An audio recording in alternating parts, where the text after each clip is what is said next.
Hey guys, welcome back to Hard Knocks Games YouTube channel, Mediocre Painting with me, Wayne. This is going to be doing some quick weathering effects using the Ammo of MIG chipping paint. Now this is not the chipping medium that's available from different companies, whereas medium you would primer the model with whatever base metal color you wanted, hit it with the medium, paint over that, and then come back later and rub off paint that actually gives it an actual layered effect. These are quick and cheaty chipping effects. These are better for smaller scale models that you're not going to notice the layering as much as you would like a big 1/35th or 1/6 scale model tank or model car. So anyway, we're going to be doing some quick chipping here with this color. It's it's just like a dark brown. So you don't have to have this paint necessarily. I just use it because, you know, we're advertising this paint that we sell, but you could do this with any dark brown paint. So the thing that we're going to do is we want to make this look kind of random.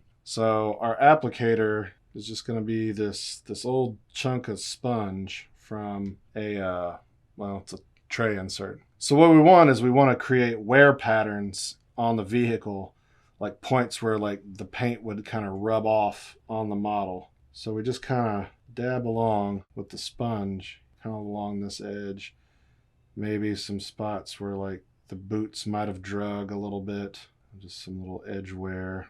Now you can always do this with a brush. And, you know, if you don't like what it's doing, you can clean it up a little. And the key is like, you don't get it like too super heavy, but you don't like get it too light either. So that when it dries down, it actually looks like the paint has worn away.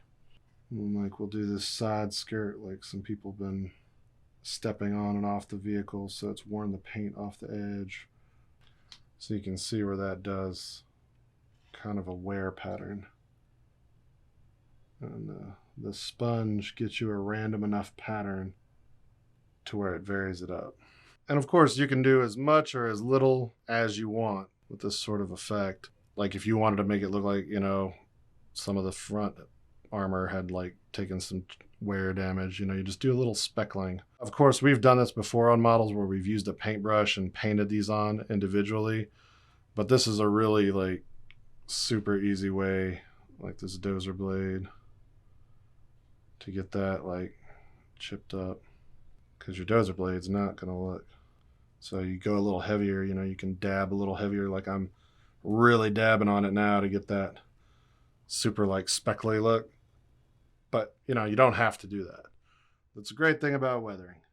It's what you want to do. And a little bit goes a long way. When I first started, I had a little too much on this sponge. You see me wipe it off over here. But the great part is, you know, it's weathering. Who cares? And it doesn't just work for desert vehicles. You can do this on other colors too. Now you may want a stronger color to like show off a little more, but we'll revisit our old truck that we did some painted on rust spots.